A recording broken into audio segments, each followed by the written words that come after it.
રસ્તે દેખાતી આ કાર અનોખી છે, બીજી કાર કરતાં થોડી અલગ છે અને એટલા જ માટે જ આ કાર વિશેષ છે, કેમ કે આ શહેર વડોદરા છે, એ જ વડોદરા કે જેને ગુજરાતની પૂરનગરી કહીએ તો પણ અયોગ્ય ન કહેવાય। દર ચોમાસે વડોદરામાંથી સામે આવતા દ્રશ્યો સૌ કોઈના જીવ તાળવે ચોંટાડી દે છે, ત્યારે પૂરનો સામનો કરવા માટે વડોદરાવાસીઓ હવે નતનવા નુસ્ખાઓ અપનાવી રહ્યા છે અને આવો જ એક પ્રયાસ વડોદરાના નાવડીવાલા પરિવારે કર્યો। 85 વર્ષ પહેલાં ઓપ્શનમાં 12,000માં લીધી હતી ગાડી। તે ટાઈમ અમારી ફાધરની હસનભાઈ, મારા ફાધરનું નામ હસનભાઈ નાવડીવાલાથી ઓળખે, કેમ કે અમારી પાસે જ્યારે ગાડી આવી ત્યારથી નાવડીવાલા અમારી સરનેમ થઈ ગઈ છે। જે કારે તેમને ઓળખ અપાવી હોય એ કાર વિશેષ જ હોવાની, ત્યારે આ કારની વિશેષતા પર નજર કરીએ તો હોડી જેવી દેખાતી આ કાર રસ્તાની જેમ જ પાણીમાં પણ ચાલી શકે છે।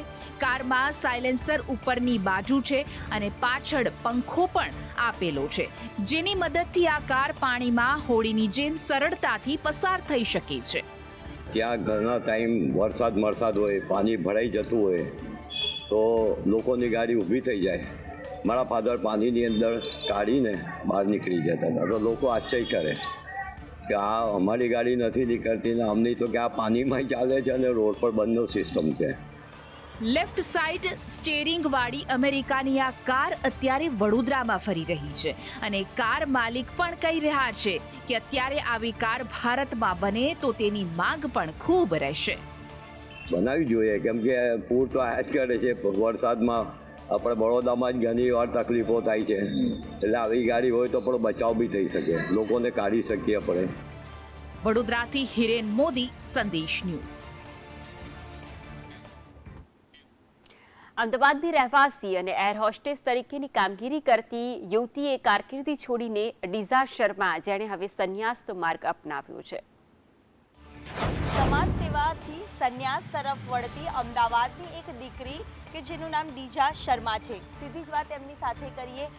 એક ચર્ચાનો વિષય બન્યો છે, સોશિયલ મીડિયામાં એક ચર્ચાનો વિષય છે કે તમે જ્યારથી કુંભ જઈને આવ્યા છો ત્યારથી તમને પણ એવું થઈ ગયું છે કે હવે હું મારો માર્ગ સંન્યાસ તરફ લઈશ। આવો વિચાર કેવી રીતે આવ્યો અને કેવી રીતે તમે આના સંન્યાસના માર્ગે આગળ વધશો? જ્યારે હું મહાકુંભમાં ગઈ હતી ત્યારે એના પહેલાં મારું આવું જ વિચાર હતું કે હું સંન્યાસી તરફ આગળ વધું, પણ જેવી રીતે હું મહાકુંભમાં જેવી રીતે હું પહોંચી, રાઈટ, ત્યાં હું ઘણા બધા મહારાજી, ગુરુજી, માતાજી બધાના દર્શન રેન્ડમલી કરવા ગઈ અને ત્યારે જ્યારે મેં દર્શન કર્યા ને ત્યારે એક માતાજી મને રેન્ડમલી મળ્યા।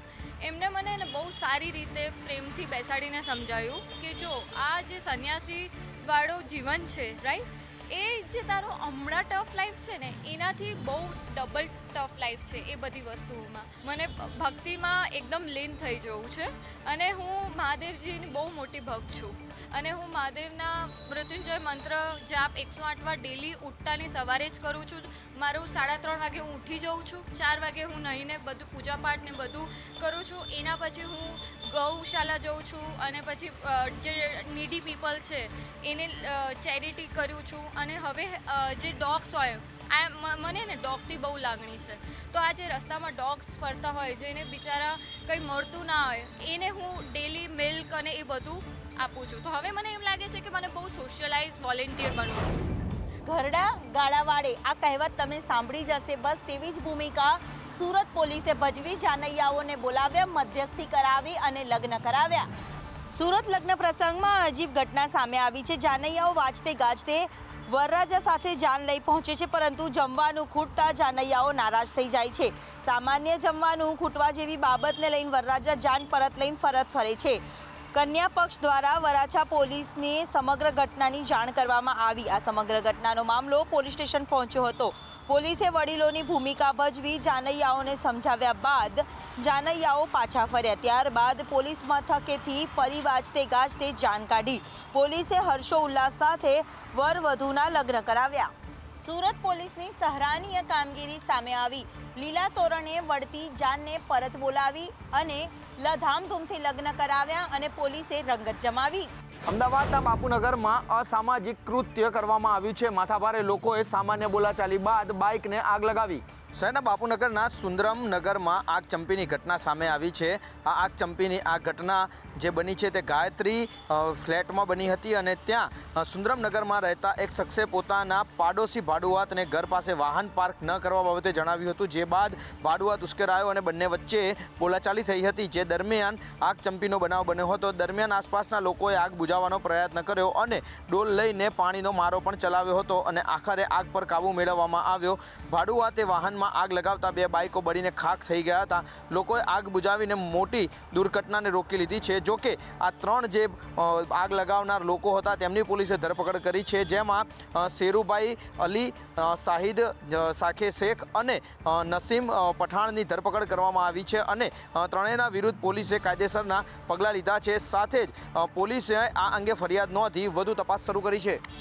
અગાઉ પણ વાહન પાર્ક કરવા જેવી માથાકૂટોમાં બવાલો થઈ હતી, મારામારી સુધી વાત પહોંચી હતી. ત્યારે આવા અસામાજિક તત્વો ઉપર લગામ ક્યારે લાગશે તે સૌથી મોટો પ્રશ્ન છે. અમદાવાદમાં ઓવરસ્પીડમાં કાર ચલાવી અકસ્માત કરનારાઓને જાણે કે કાયદાનો કોઈ ડર જ નથી તેવું લાગી રહ્યું છે. વધુ એક BMW કારે અકસ્માત સર્જ્યો. અમદાવાદમાં નબીરાઓ જાણે કે રોડ તેમના બાપાનો હોય તેવું વર્તન કરી રહ્યા છે છેલ્લા ઘણા સમયથી. તથ્યકાંડ બાદ ગુજરાતીઓને આશા હતી કે બેફામ કાર ચલાવતા લોકો પર લગામ લાગશે, પણ એવું નથી થયું. હજુ પણ આવા લોકોને કાયદાનો કોઈ ડર જ નથી રહ્યો. સેટેલાઇટ વિસ્તારમાં BMWના કાર ચાલકે BRTS રેલિંગને ટક્કર મારી. કાર ચાલક નશાની હાલતમાં હોવાનું સામે આવ્યું છે. અકસ્માત બાદ આસપાસના લોકો ભેગા થઈ ગયા હતા અને કાર ચાલકને બહાર કાઢી પૂછપરછ કરી હતી. જોકે કાર ચાલક દારૂ પીધેલી હાલતમાં હોવાથી લોકોએ તેને મેથી પાક ચખાડ્યો હતો. ત્યારે કાર ચાલક લવારી કરતો જોવા મળ્યો. અકસ્માતની આખી ઘટના CCTV સામે આવ્યા છે. પોલીસે CCTVને આધારે તપાસ હાથ ધરી છે. દારૂ પીધેલી હાલતમાં કાર ચલાવનાર કાર ચાલકનું નામ રજનીકાંત છે અને પોલીસે હાલમાં દારૂની પાર્ટી ક્યાં કરી હતી તે દિશામાં તપાસ હાથ ધરી છે. અમરેલીના ધારી પંથકમાં સિંહ યુગલની લટાર કેમેરામાં કેદ થઈ છે. રસ્તે જઈ રહેલા યુવકને વનરાજા આડા ઉતર્યા. સાવજને જોઈ બાઇક મૂકી ઊભી પૂંછડીએ ભાગ્યો યુવક. ધારી પંથકમાં અવારનવાર વનરાજા પરિભ્રમણ કરતા જોવા મળતા હોય છે. ત્યારે ધારીના ઝેર ગામેથી વધુ એક વિડીયો સામે આવ્યો છે, જેમાં જોઈ શકાય છે કે વાડી વિસ્તારમાં રસ્તા પર સિંહ યુગલ લટાર મારી રહ્યું છે. એ જ સમયે સામેથી બાઇક ચાલકને વનરાજા સાથે ભેટો થઈ જાય છે અને પછી જોવા જેવી થઈ. સામે રાણા સિંહ મળ્યા આફત આવી મોટી અને બાઇક ચાલક બાઇક મૂકી ઊભી પૂંછડીએ ભાગે છે. સિંહ યુગલની પાછળથી આવી રહેલા રાહદારીએ આ સમગ્ર ઘટનાને પોતાના કેમેરામાં કંડારી છે. હાલ આ વિડીયો સોશિયલ મીડિયામાં વાયરલ થયો છે. ધારી અને ગીર પંથકમાં વારંવાર રહેણાંક વિસ્તાર સુધી સાવજો પહોંચી જતા હોય છે, ત્યારે ખેડૂતો અને ગ્રામજનો ભયના ઓથાર નીચે જીવવા મજબૂર બન્યા છે. ગુજરાત માટે અનામતનો મુદ્દો ખૂબ જ સંવેદનશીલ રહ્યો છે. ત્યારે આ મુદ્દે રાજ્યના પૂર્વ નાયબ મુખ્યમંત્રી નીતિન પટેલે અનામત આંદોલન કેમ થયું તે મુદ્દે પહેલી વખત જાહેર મંચ પરથી ખુલીને બોલ્યા. અનામત આંદોલન કેમ થયું? અનામત આંદોલન એટલા માટે થયું કે 90% 95% માર્ક્સ સામાન્ય વર્ગના બિન અનામત વર્ગના છોકરા છોકરીને આવે, પણ 95% આવે, 92% આવે તો પણ એને કદાચ મેડિકલની સીટો ગુજરાતમાં ભારતમાં ઓછી હતી ત્યારે એડમિશન નતું મળતું. હવે વધારે એડમિશન લેવા હોય ત્યારે ના મળે એટલે જ્યારે બહુ જ ટકા આવ્યા હોય એ વિદ્યાર્થીને અસંતોષ થાય, એના મા બાપને અસંતોષ થાય. એના કારણે આ આંદોલન થયું. અનામત આંદોલન વખતે નીતિન પટેલ નાણામંત્રી હતા અને ત્યારે હાર્દિક પટેલ માટે કહ્યું હતું કે તારા જેવા 5600 જોયા, પરંતુ હવે સૂર હાર્દિક પટેલ સાથે મળતો આવે છે.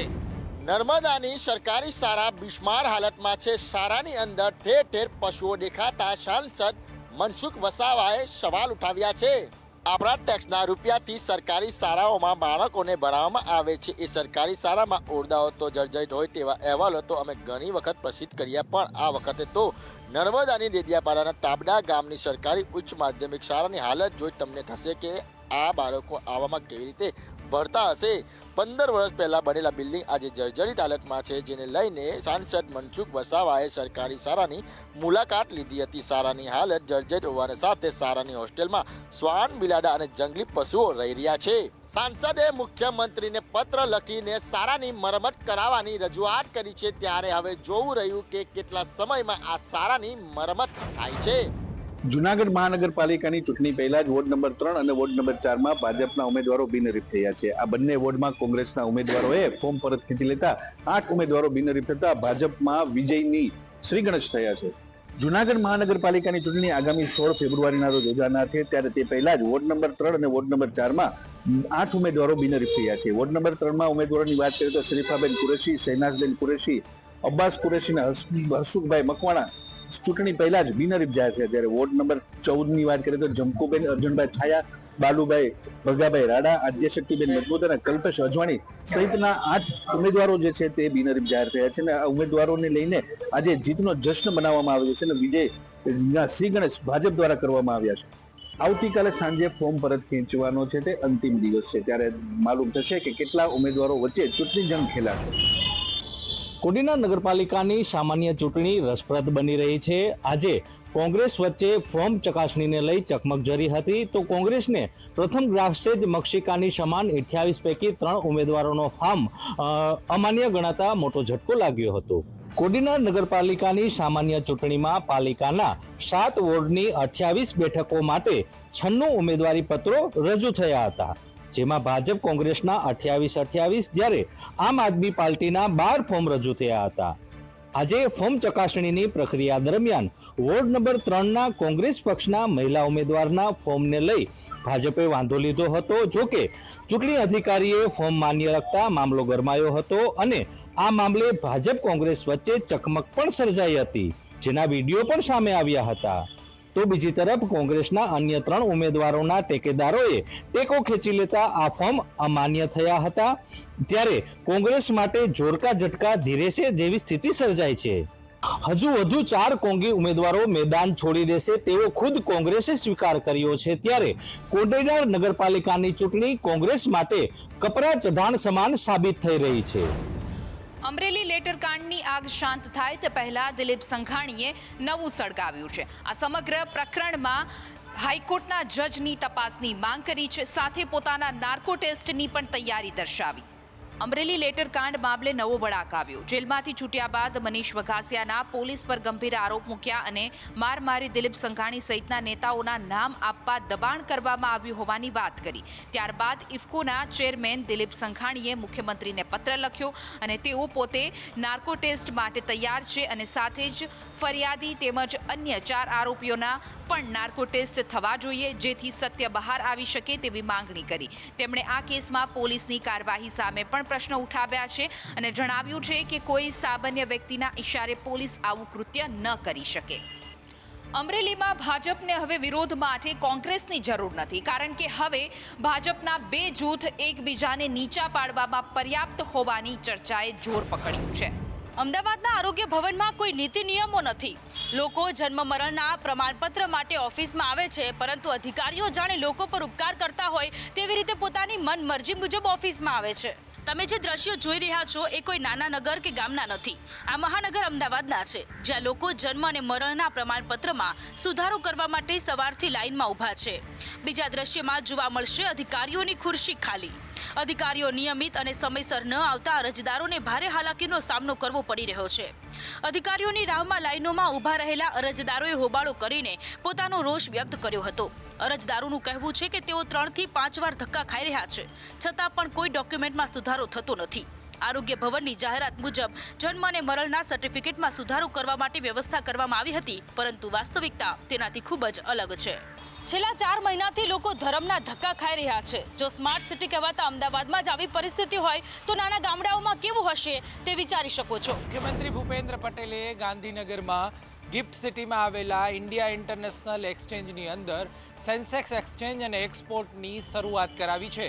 તેમણે કહ્યું છે કે ગિફ્ટ સિટીની વસંત ખીલી ઉઠી છે. અત્યાર સુધી વિદેશી રોકાણકારોને ભારતીય શેર બજારમાં રોકાણ કરવું ઘણું જટિલ હતું, જેને લઈને ગાંધીનગરમાં ઇન્ડિયન ઇન્ટરનેશનલ એક્સચેન્જમાં નવી શરૂઆત થઈ છે. છેલ્લા 2 સપ્તાહમાં ગાંધીનગરમાં બીજું સાહસ શરૂ થયું છે.